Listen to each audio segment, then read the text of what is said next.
Okay.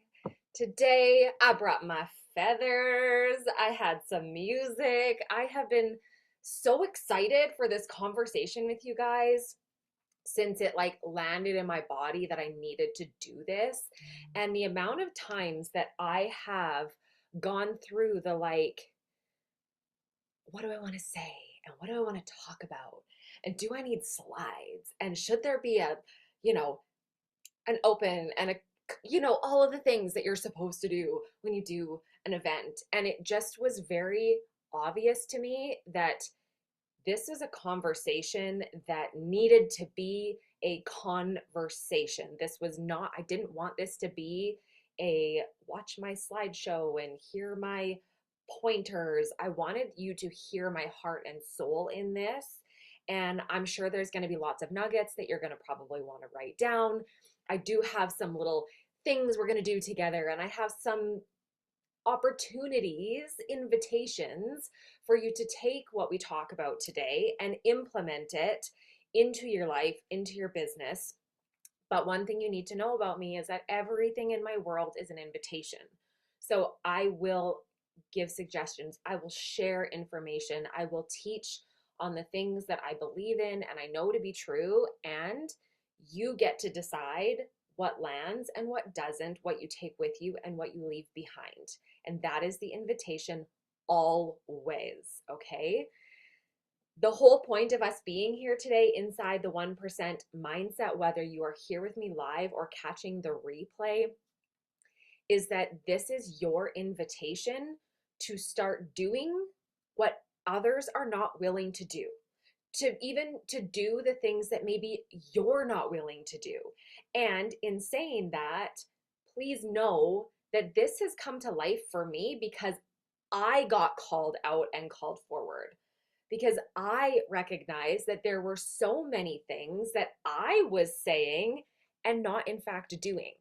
There were so many things that I was teaching and leading others in that I was saying I was doing, and it wasn't from a place of like trying to lie about it. It was that I felt like I was doing those things to the best of my ability when in fact I was not.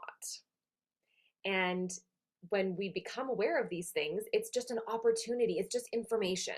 It's information that we can then take and evaluate and look at what we're doing and what we're saying and how we be and what it is that we are asking for, and renegotiate the terms in which we operate in. And I think that that is such a gift.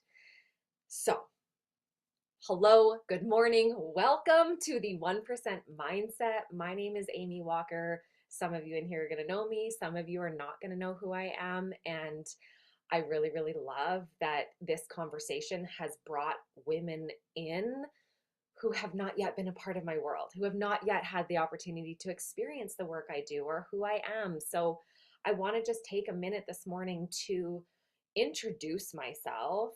And something that I have really learned is that it's okay for that introduction, the who you are, the how you share about your work and how you show up and who you are in this world. It's okay for that to change and evolve. And we see this in the online space where it's like we create this picture perfect profile and the bio, and then we look at it and we go, oh, that doesn't actually resonate anymore. I actually don't like that, or I don't do that. And then we get so afraid to change it because it's like we think that because we put it there, the entire world must now know. And what are they going to think about me if I change the title on my Instagram account? We go, huh. And then nobody really knows who we are or what we do or how we're evolving. And so this is my first little piece of permission for you, is to allow that to be fluid. Just as your growth is fluid and you are evolving and ever changing, allow who you are, both in your personal life and in the online space, to change. So good morning. My name is Amy Walker. I am a multifaceted, soul-led entrepreneur, and I love that. That is my opening always, because the work I do has a lot of arms. It's like an octopus. I've got little branches going all over the place. And it depends on the room that I'm in as to what I lead with. And I think that's okay. So, my background is in the beauty industry. I have been a hairdresser, entrepreneur within that world for over 20 years. I have been the apprentice, I have been the student, I have been the teacher, I have been the leader, I have been the salon owner, I have sold the products, I have taught the classes, I've done all of the things within that industry. And in 20 2018, we had our second baby girl. And at the end of 2018, I was diagnosed with an autoimmune condition. And through that next year of trying to navigate what that really looked like for me and how that might affect me behind the chair, I also started to struggle with my hands. So there was a big period of time where I was dealing with a lot of pain, navigating an autoimmune condition that was very much not your typical presentation. Everything for me health wise has been very complicated because I test for things I don't present symptoms for, and I have symptoms for things that I don't test for. And so, navigating what that looked like, what I was feeling in my body and experiencing, and trying to find a cause um, or a way to treat and support it and help was really, really tricky. In that time, COVID happened. And so by the time I realized that my hand issues actually required surgery and we were trying to get my medication under control for my autoimmune body, COVID happened and the world shut down and my salon closed, and as did all medical in-person care, essentially, aside from emergency. And so, although I needed surgery and I knew I needed surgery, that got pushed. And so I was left hanging in this place of living in a lot of pain and being prescribed pain pills to navigate that pain. And then that became my baseline. That became my normal. That became, this is how I continue to show up and operate and function, is by watching the clock for my 4 hours to go by so that I could have another 2 pills and follow the rules that they said that I could do this every 4 hours. What they didn't say is that you really shouldn't. It's really not normal to need this. But my brain went, I have 2 baby girls, I have a salon, I have staff, I have obligations, and this is how I do those things. And this is, in fact, how I make sure nobody knows that I'm struggling. This is how I do it. And there were only 1 or 2 people who would kind of go like, is that okay? Are you okay? Is that normal? Like, are you allowed to take that many pills? And it was like, yeah, I'm good. I'm fine. And what I recognized in sharing this story just a couple of days ago is that my burnout, the foundation of what I am here to do and help women navigate and avoid, my burnout didn't look like what everybody thinks burnout is supposed to look like. I was not chained to my bed. I could function. I could operate. I could get up and get dressed and take care of my family and do my work and show up in life and be online. I could do all of the things, and I went so far the other direction where I masked everything that was actually going on. I completely disconnected from my body because I didn't want to hear and to listen to what my body was actually saying and asking for. And I disconnected and I just went into hyperactivity. So my burnout looked like making it seem like I was good to everybody else so that nobody knew. And that became my normal baseline. And there are so many that I see now who are what I call a high functioning burnout.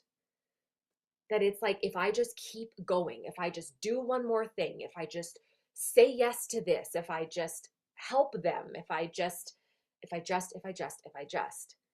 and then because we're so disconnected from our bodies and we're so in this hyper focus of, if I just keep going, if I just don't stop, this will go away. And in fact, it's the exact opposite. But because we're not talking about this part, it's easy to share when you're stuck in bed and you can't get dressed. It's easy to talk about how you couldn't take care of your children, how they had to cook the meals and they had to do the things, and how your partner had to be the person who took over everything. Not that it's easy to talk about that, but when we can see something, it makes us believe it. And so when we don't actually see what we think is supposed to be the criteria for burning out, the criteria for whatever that looks like, then it's not real. And we can mask it and we can hide it. And that doesn't apply to me. And I don't want to hear about your burnout support because I'm not burnt out. I'm not burnt out. I'm still showing up. I'm still going to work. I'm still doing the things. I'm not burnt out. You're burnt out. She's burnt out. She's cranky as fuck. She's burnt out. I'm good. And that was me. That was me. Yes. We've been there. I'm sure the more that I talk about this, the more I have people reach out and go, yes, say me too. And then all of a sudden it feels like the guard got let down a little bit. So I knew that something needed to change.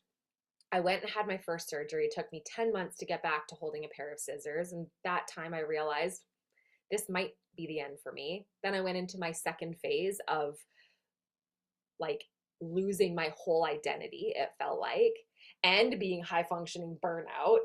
And so now I really needed to like step it up. Like, oh shit, if somebody is going to recognize this, and I really need to like, what is the next thing? And so the next thing was to sell my salon, accept defeat. I needed another surgery. That ended up being 2 more surgeries. I had 3 surgeries on my hand.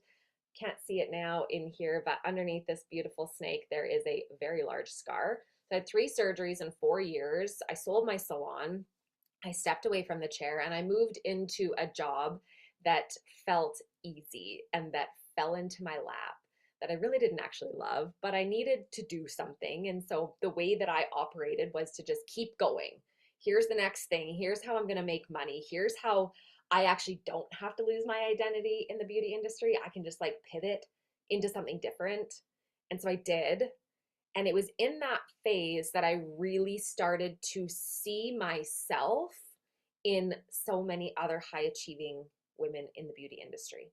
I started to see a reflection, not that they were willing to admit it or that they even saw, but I started to notice that this was a very common theme in our industry.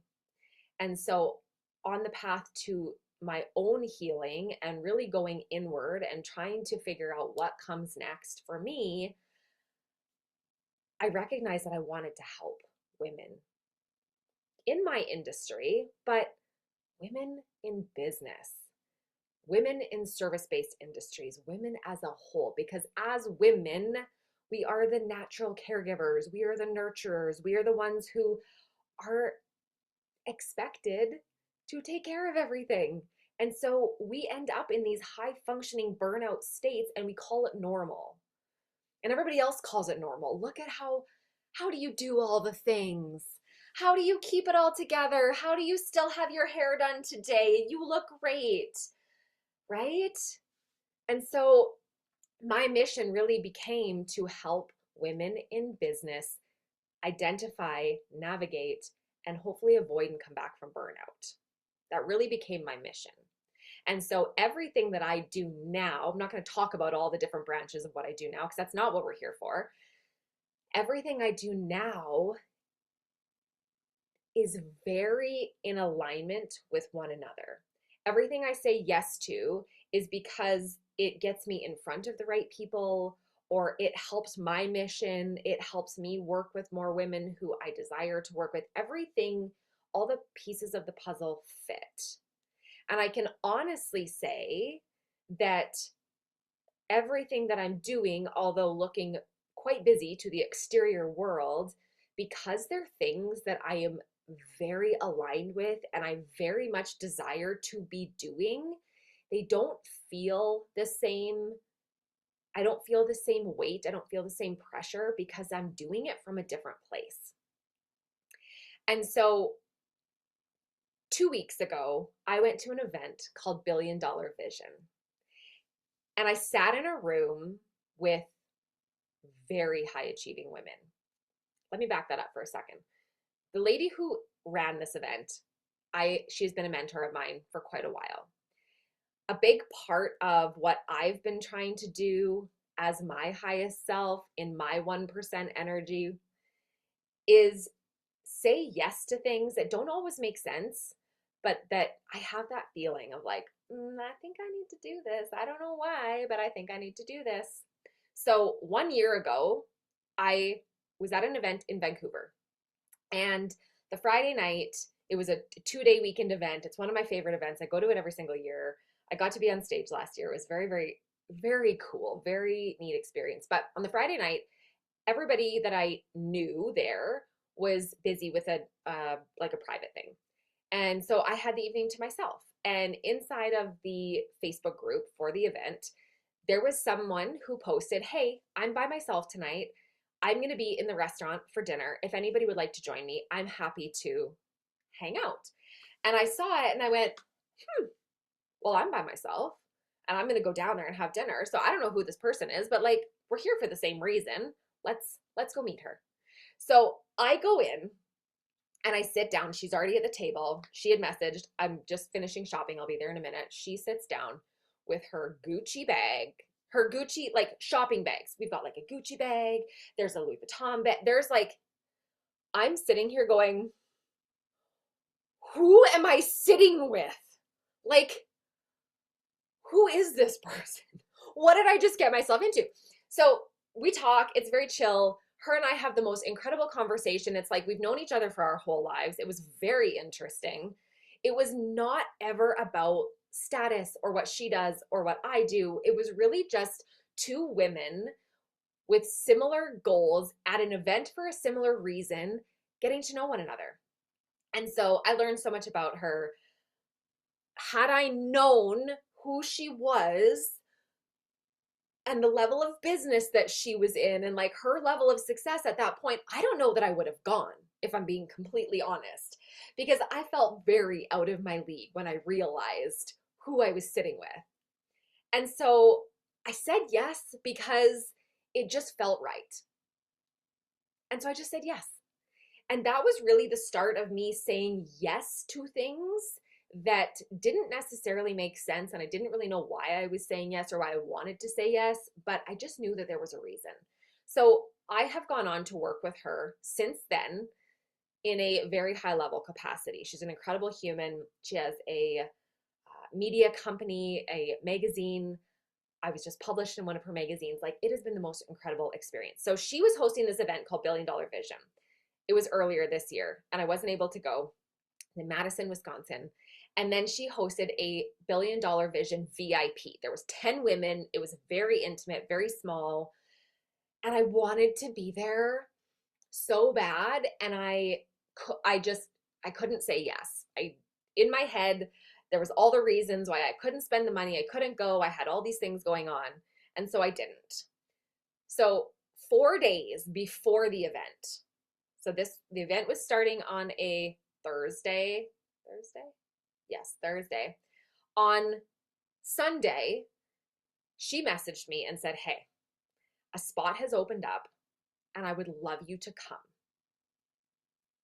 This is like a gift. I want you to come and be in the room." And I was like, what? Oh my gosh.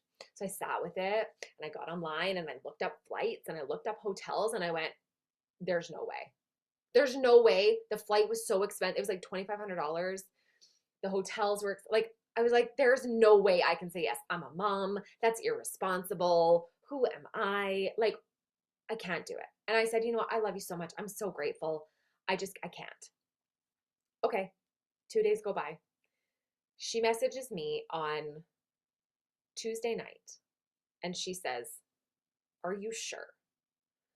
Are you sure you can't come? You can stay at my house." And I was like, what? She goes, "You can stay at my house."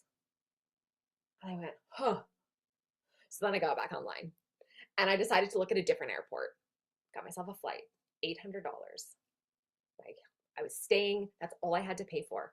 I said to my husband, I don't know why, but I have to go. This is insane.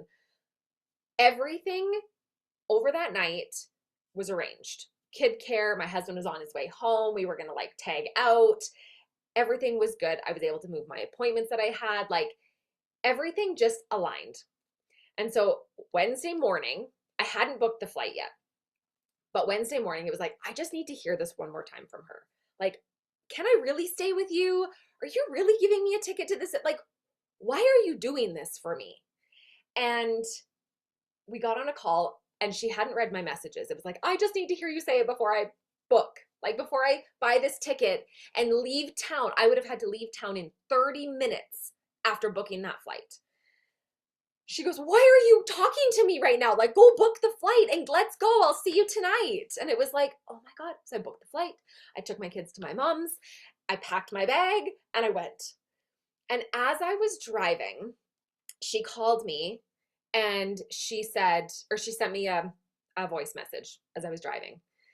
And she goes, listen, I'm so proud of you saying yes. I've booked you a hotel for while you're here because you're going to need space to unwind.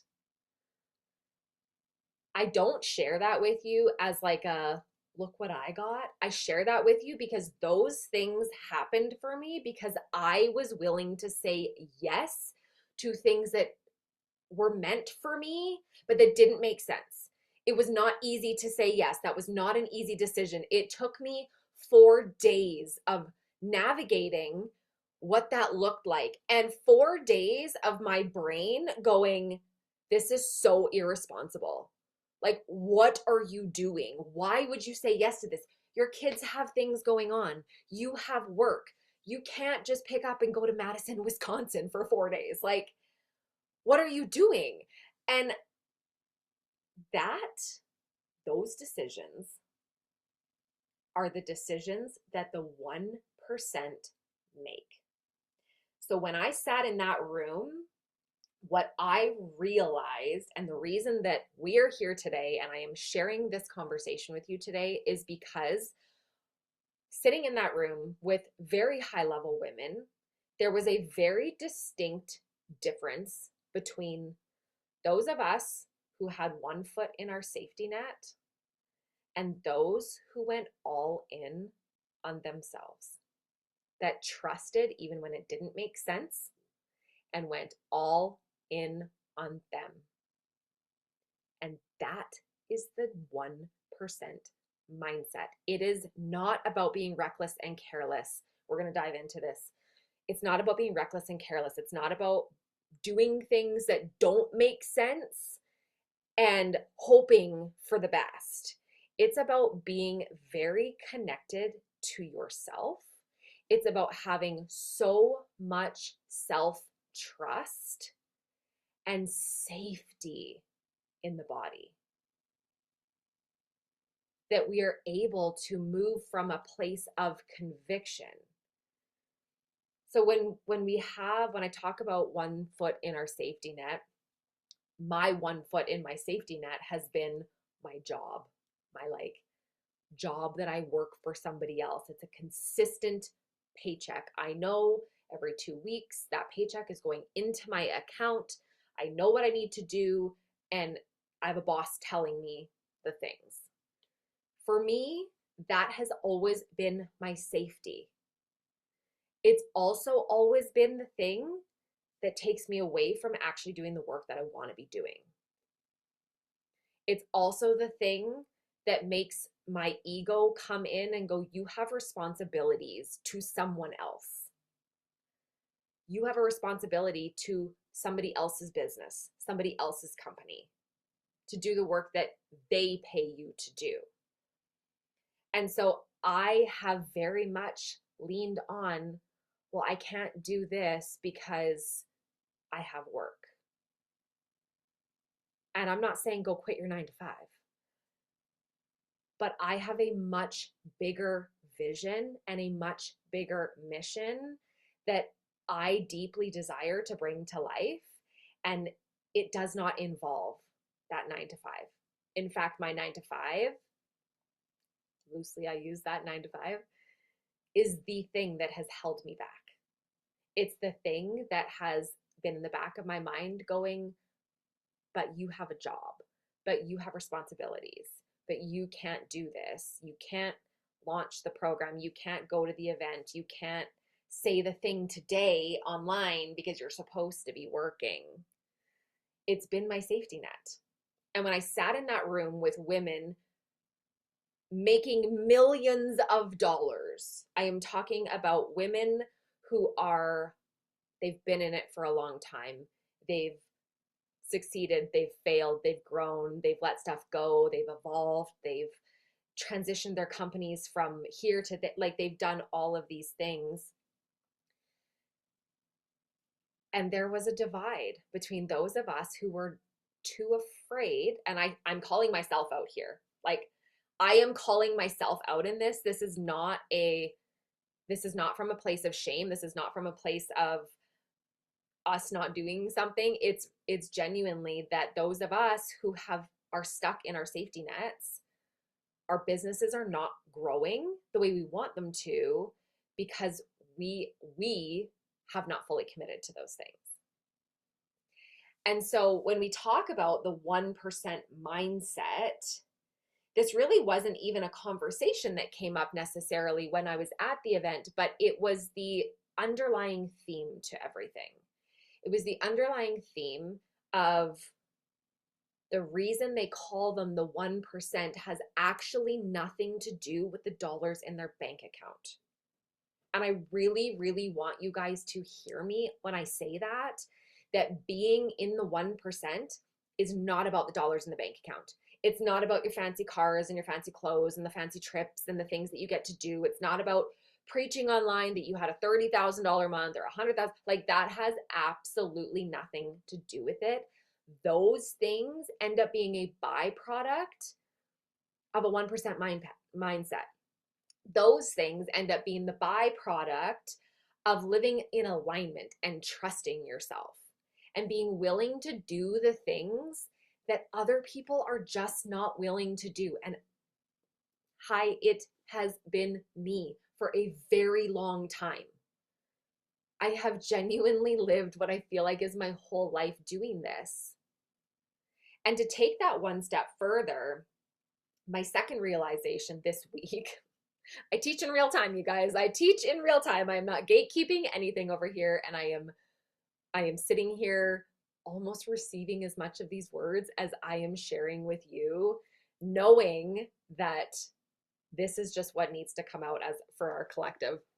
And so my second realization this week was that as women, we are really good at holding the mirror up for other people.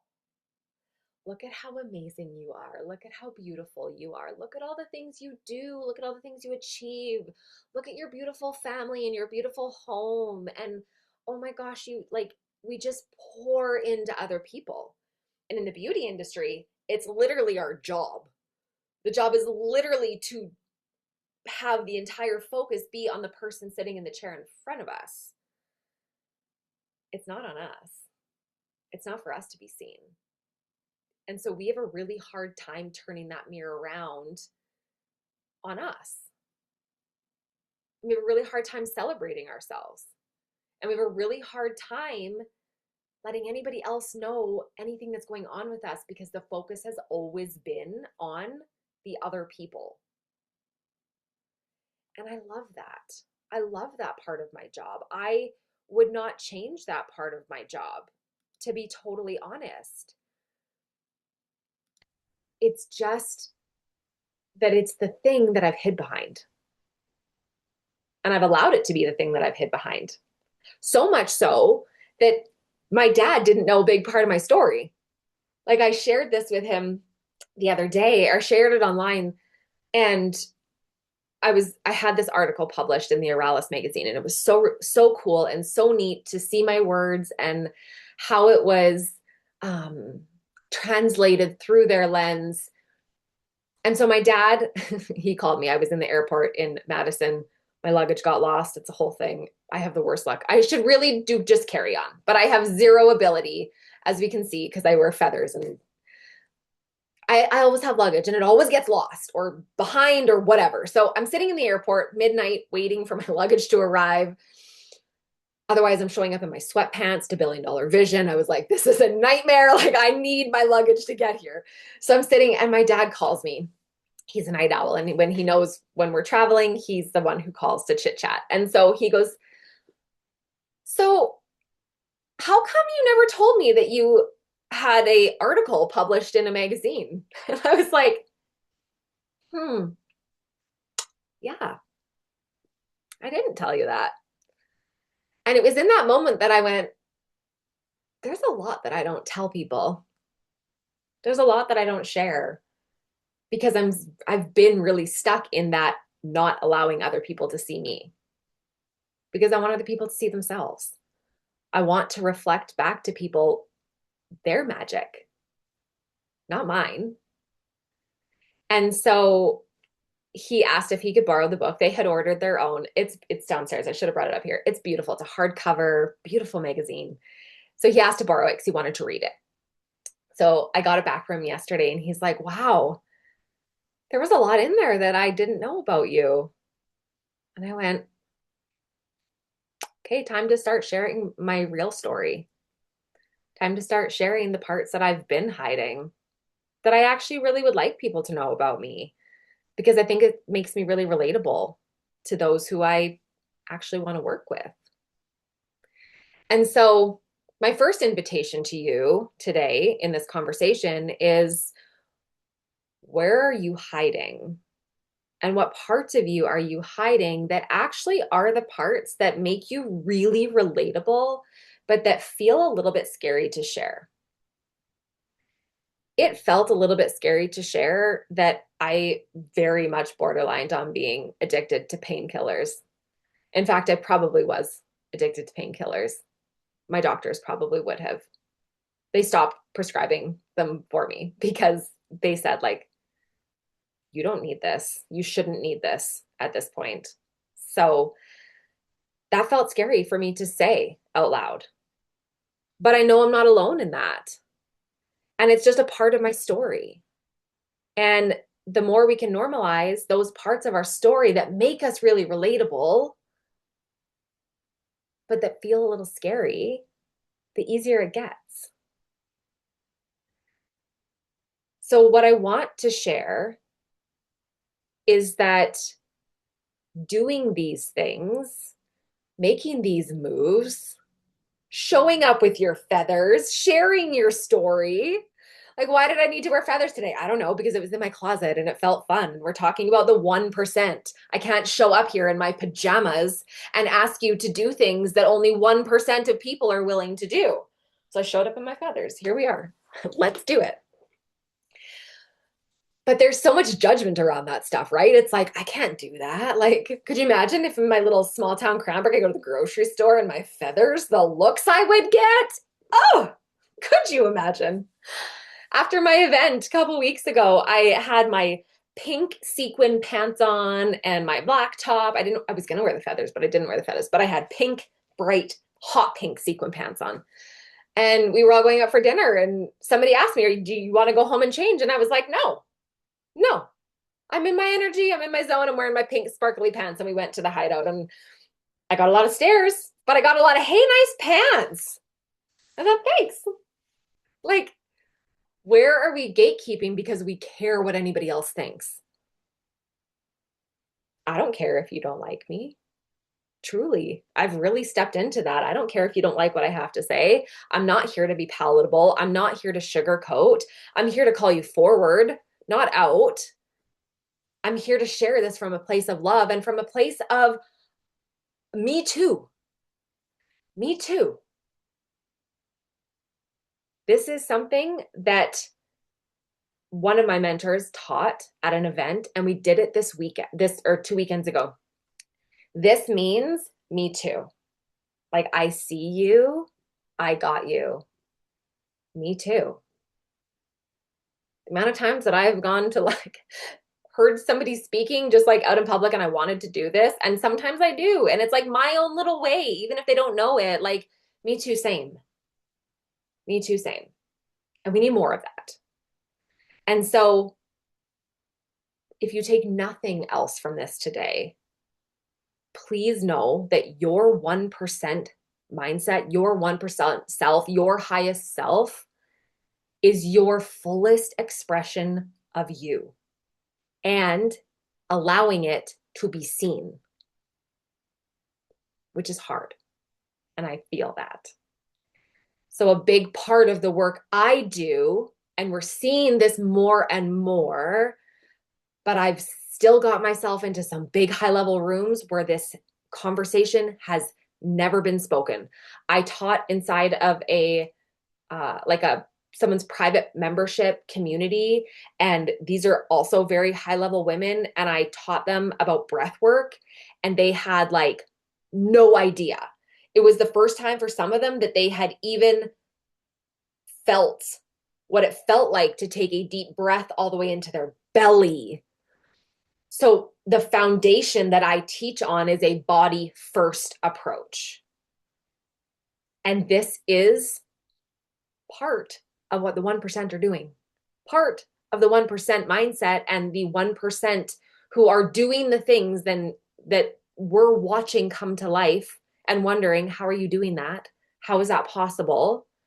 It's because they know that they must be in their body. They must be connected to their bodies.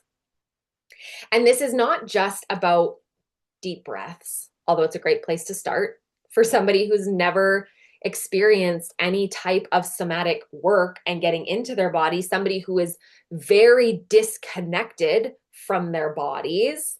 Teaching how to breathe deep into your belly, which I know you guys know how to do this. I'm not going to teach you that, but that can be the first step.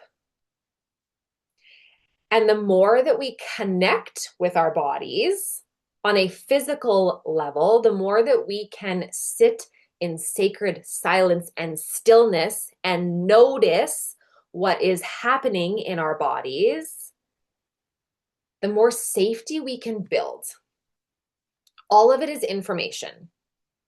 Everything that we feel and experience, it is all information. And the more familiar we get with it, the easier it is to navigate, to have tools to be able to pull in, to regulate, to calm, so that we feel safe again.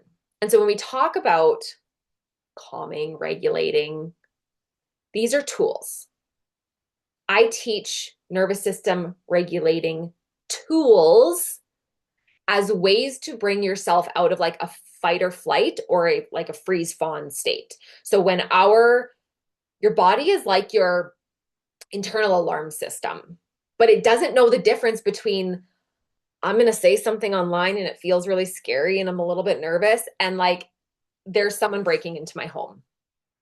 Your body recognizes those signals in a very similar way. It doesn't know how to decipher between. So our nervous system regulating tools help bring us back to safety, but by consistently using those and building up the muscle, we expand the capacity.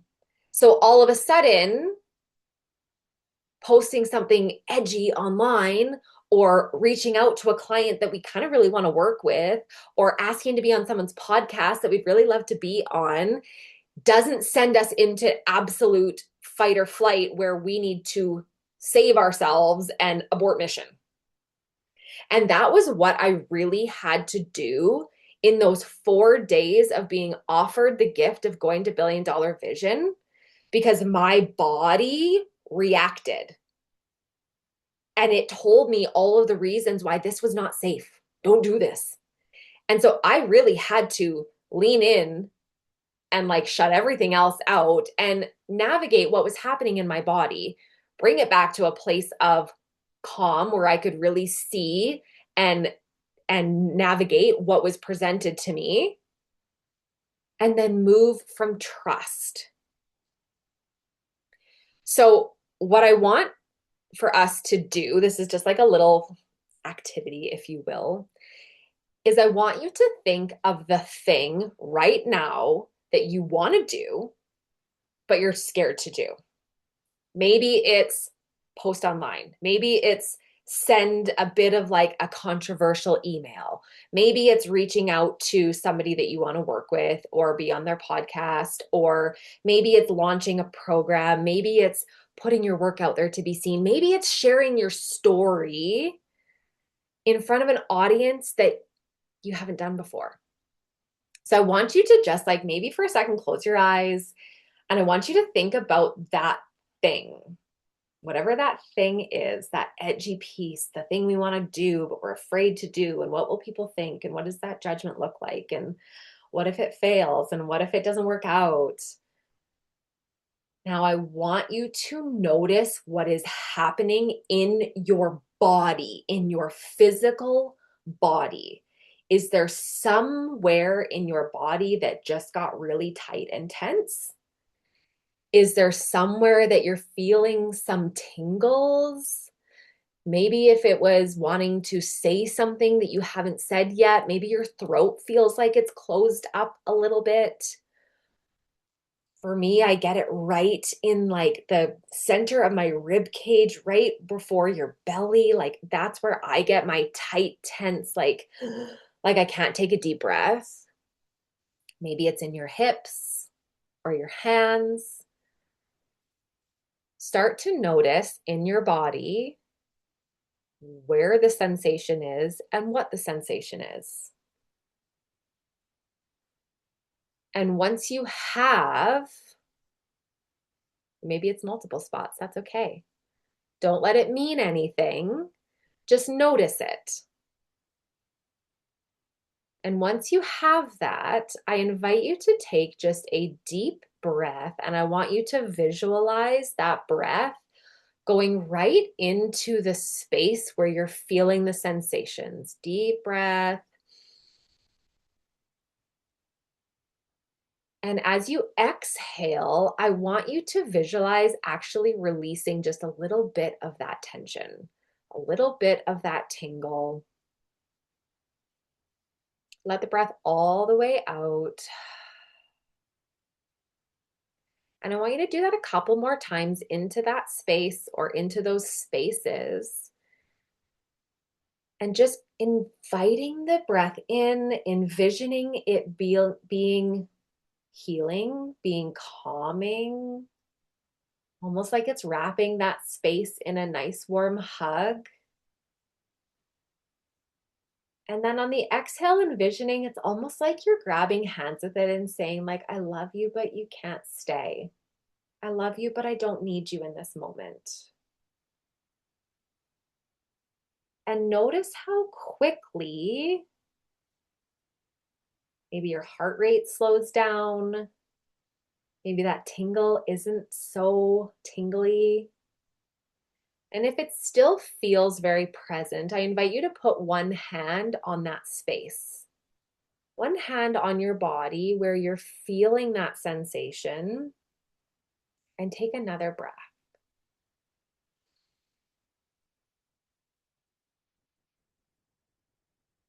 And on your exhale, just lovingly let it go.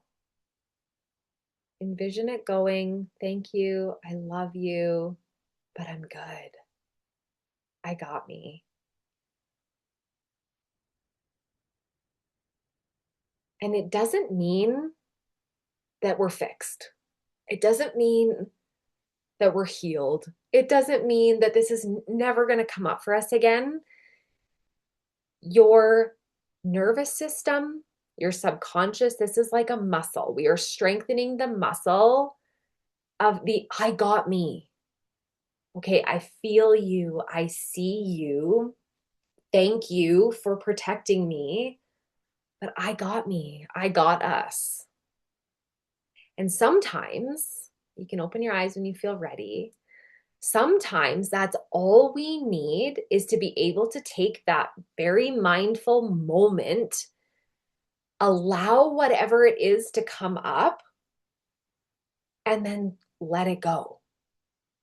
Or hold hands with it and say, it's okay, you get to be here, but you don't get to run the show. And this is how I think about, for me, my fear tries to run the show. My fear of saying the thing, of doing the thing, of wearing the feathers, of, asking for what I want. I have allowed it to come with me. We're friends. It hangs out. It gets to be here. It gets to be a part of my process because I'm not trying to override my system. I don't want to disconnect again. I spent years disconnected from my body. And so I'm actually okay with feeling those sensations. But now I know when I get that, like, for me, it's like right here, like right underneath, right in the center. It's this like tingly, tight, like I can't take a deep breath. And so I know when that shows up for me, that's my body going, hold on a second. We need a minute to catch up. We need to feel safe before you can go do the thing. I know you're going to go do the thing. You're going to do it anyways. We got you. Like, we're here for it. But like, give me a second to catch up. And when we bypass our body, we don't give it that opportunity. And so it ends up running the show without us even recognizing it. Instead of saying, hey, I see you, I love you, you can come, but you just don't get to make the decisions. You just don't get to run the show anymore. And so everything that I teach is from that body first approach, because you cannot bypass what is happening in the body and then still do the things. And maybe you can for a short period of time. Maybe there's a little window of time where we can ignore, but eventually it catches up to us. And so when we decide that we want to be the 1%, we want our highest selves to come forward, we want to bring to life the things that we've been working on and doing and bringing forward, we must be able to hold it, hold ourselves, hold those feelings, hold those sensations as we grow in each level. And so when we bypass, and all of a sudden the success comes and the clients show up and the book launches and the things happen, and then all of a sudden your body goes, holy shit, like, no, I can't do this. This is no good. We have no idea. And that is when you see those like full on burnouts. That is when you see I'm throwing in the towel, I'm quitting, I'm ghosting, I will never be seen online again. Like, that is when you see that everything come crashing down. It's not because it needed to fall apart to rebuild properly. It's because we have not built a solid foundation to do that. Because we've bypassed the body. We've implemented the strategies. We have the systems, we have the funnels, we've hired the mentor, we've done all these things, but we actually don't feel safe to hold it. And we don't know how to feel safe to hold it. And our alarm system is going off. And the only way we know how to shut it down is to quit, is to throw in the towel and be done. And I don't want that for us. That is not how I'm leading myself. It is not how I am teaching anybody to lead themselves. I truly believe all strategies, all systems, all funnels, all of the things have the opportunity and ability to work and be very successful if they feel good in the body and if you can stand behind them.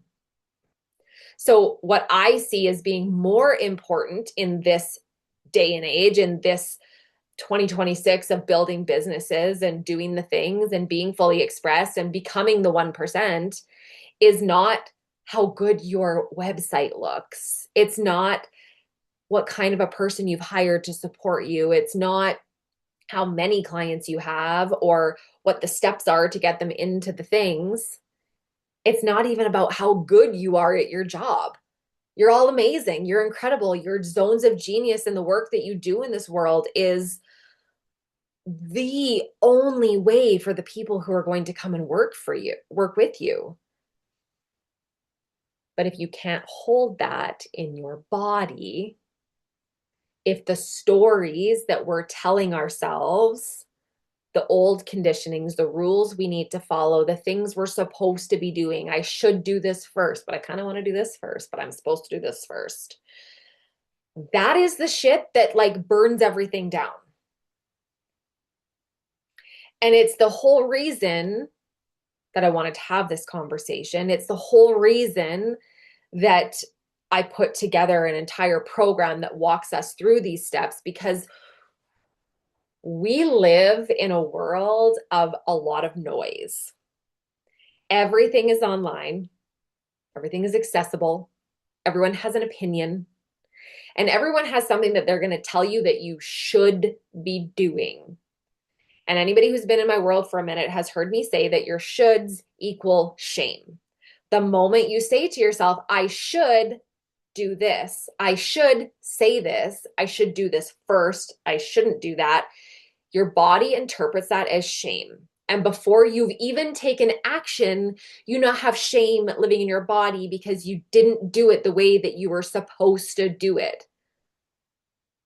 And so my take on all of that is they got to burn the fucking rules. You got to burn the rules.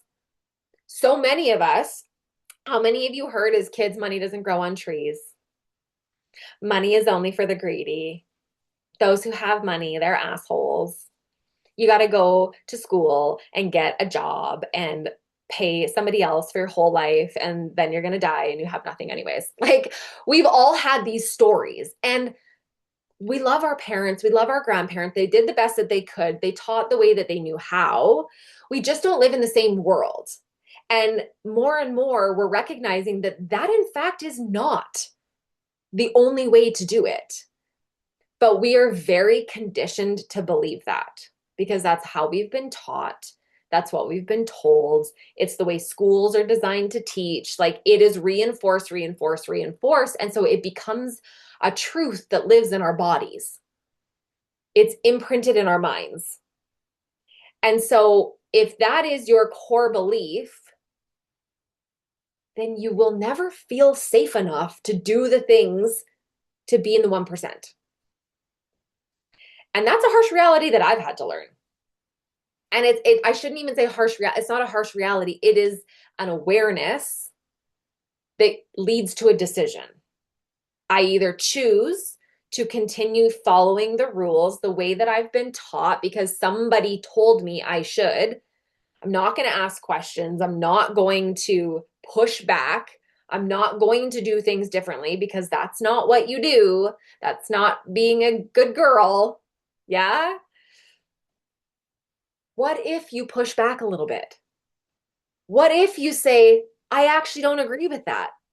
That actually doesn't feel good to me. I actually don't want to build that way. What happens? Your body goes, oh my gosh, what is she doing to us? Yeah. So a big part of the framework that I've led myself through and am very much taking aligned action on these things that I am sharing with you is to recognize and call out the things that do not resonate, the stories that do not apply, the things we don't want to follow, the frameworks that don't work for us. We need to call it out, call it forward, call it out, name it, and release it. But then we need to feel safe in the body to do that.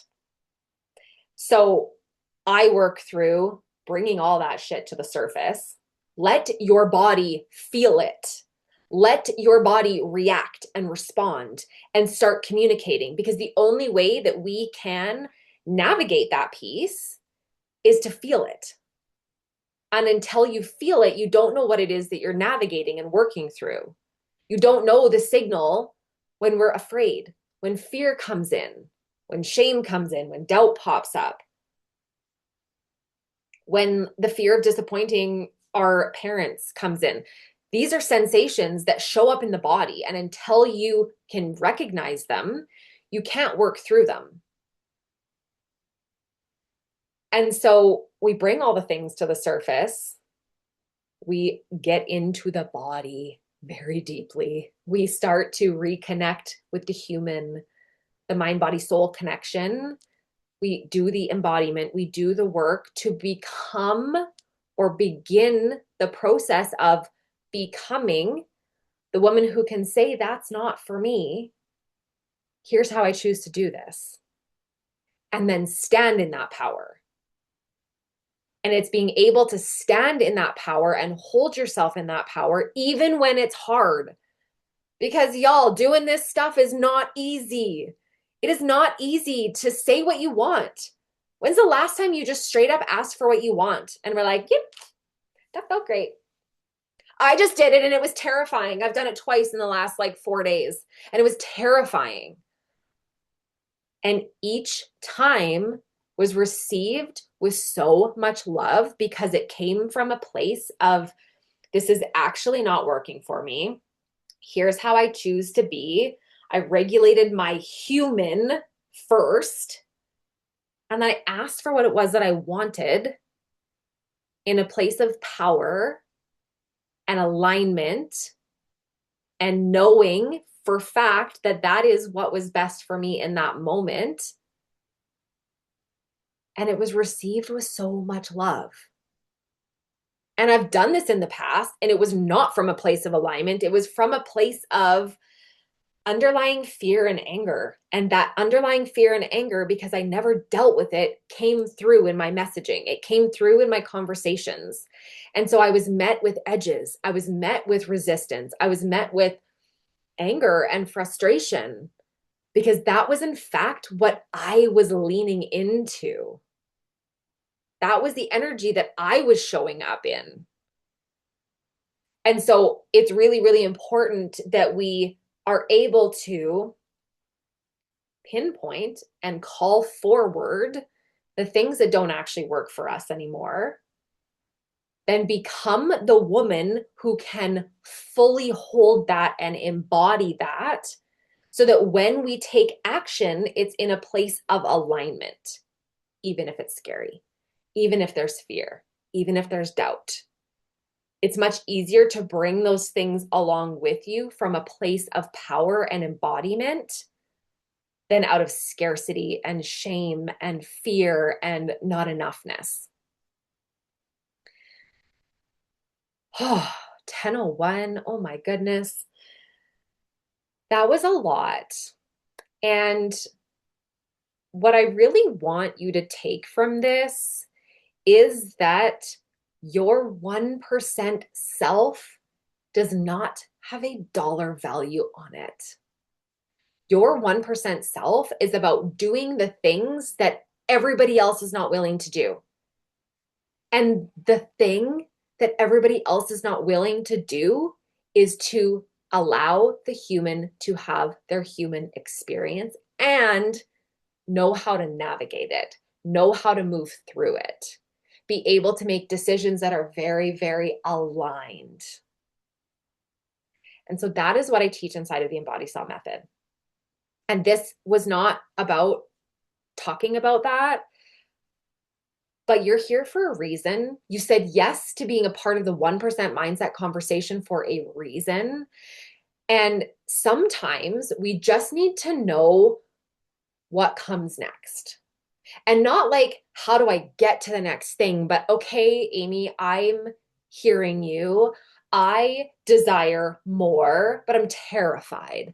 I want to bring this thing to life, but I don't know how. I want to share my story, but every time I do, my voice closes up, my throat closes up. Sometimes we just need to be witnessed. We just need to be held. We just need to be told that it's okay. I got you until you got you. Sometimes we just need to hear that. Sometimes we just need someone to say, hey, me too. Let's do this together. I'm scared too. Let's take our fear and go conquer the world. I'm afraid as well, and I'm going to do it anyways. I'm going to make the decisions for me because I know that this is part of my path, even though it's scary, even though it's hard, even though people are not going to like it, even though my friends are not going to comment online, even though my husband is going to think that I've lost my marbles. Welcome. Welcome to a space where everyone around us maybe thinks that we've lost our marbles. And I can tell you wholeheartedly in this moment, all of the decisions that I am making have made, all of the things I'm sharing and the conversations that I'm having right now, real time. It is the most alive I've ever felt. It is the most empowered I've ever felt. It is the most truth I've ever shared because I've put in the time to build up the human who not only says the things, but does the things. I am who I am because I am who I am. And the version you see of me today, are you going to see me in the grocery store with my feathers? Probably not. But as a human, how I move through my life, how I lead myself, how I lead my family, how I lead in my business, how I lead in my relationships, that is authentic no matter where I am or where you see me. And that is what I want for every single one of you. Your 1% self already exists. You just have to choose it. It's a choice. Everything is an invitation, but everything is a choice. We choose to keep one foot in safety, or we choose to go all in on ourselves. And maybe it fails. And why does that have to be a negative? Failing is not negative. Failing is information. And when you in fact learn to fail faster without it meaning anything about you, and you take that information and you tweak it and adjust and you do it again, that is where growth happens. That is where we collapse time. Collapsing time is not about like sitting and manifesting $1 million in your bank account. Hi, I love manifestation. We use it as part of strategy for sure. But we also do the things. We also take action on the things. It's not about writing in our journal the thing that we want to come to life and then doing nothing about it for a year and being pissed off when it didn't actually happen. It's about the embodiment of who I be and the things that I say I desire and that I want, and being willing to fail faster, fail forward. Because failure does not mean that it's over. The only failure is quitting. I said what I said. Things that don't work out are not failures. They're just information. What can we tweak? What can we do? What comes next time? How do we adjust? Who do I need to be? What do I need to adjust? And what do I need to work on for the next time I do the thing or say the thing or launch the thing or ask the question for it to be a yes? So we fail faster. I've gotten really, really good at failing faster and not letting it mean anything about me because I've grabbed hands with my fear and I've allowed it to come with me. It just doesn't run the show. So it is 10:06. I could probably talk about this all live long day. I would love to have more of these conversations with you. You can come into my DMs. I'm an open book. I am here for all of it. I would love for you today, whatever that thing was that I asked you earlier, to think about the thing you want to say, but you're afraid to say, the thing you want to do, but you're afraid to do it, the thing you want to launch, but you don't feel quite ready, the person you want to ask to collaborate with, but you're not really sure, the mentor you want to hire, whatever the thing is. Can you do something today that takes you one step closer to that? Is there one action that you can take today that takes you one step closer to that? Something that stretches your edge a little bit. Maybe it's a post. Maybe it's a conversation with a friend. Maybe it's just launching the thing and seeing what happens. Maybe it's showing up in your feathers to the grocery store. Is there something that you can do today that stretches that edge a little bit, that when you feel that sensation come up, you can breathe for a second, put your hand on your body. I got me, but you don't get to come. I'm safe. Let's do this. And then do it. And then take action and notice how it feels.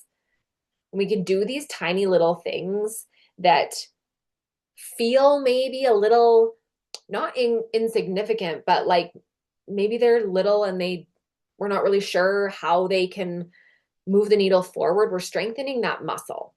We're getting comfortable with being uncomfortable. We're leaning into the discomfort and letting it come with us, but still doing the thing, saying the thing, taking the action, launching the program, hiring the mentor, putting the post out there, wearing what you want to wear, saying what you want to say, cutting all your hair off, like whatever it is.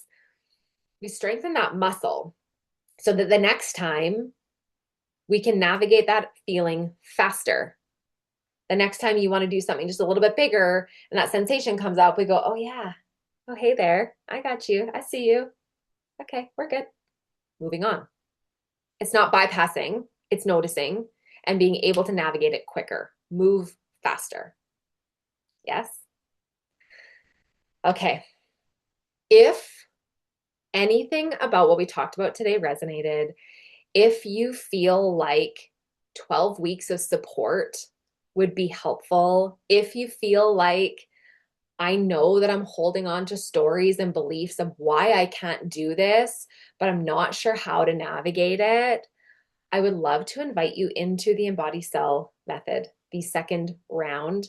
We are starting on July, where's my calendar? I think it's like July, hold please, where's my calendar? My computer is wildly slow.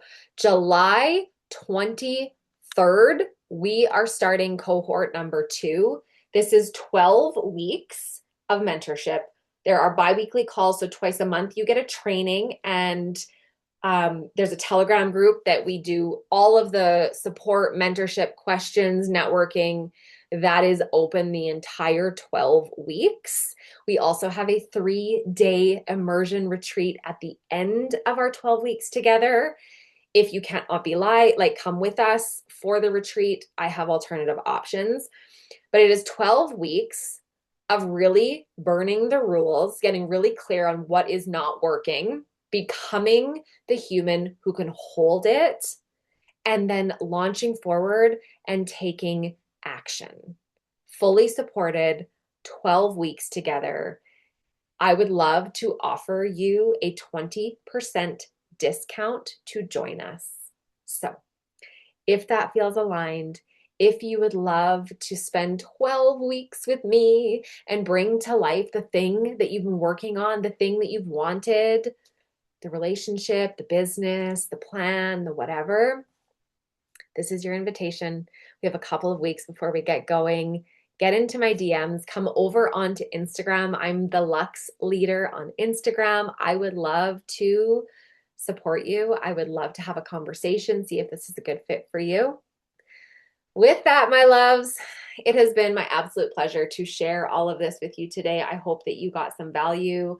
I hope that you're feeling a little more brave to start taking a little more action, show up in your feathers, do the thing, say the thing, be who you want to be. I love you so much. Thank you for being here with me, and I will see you next time.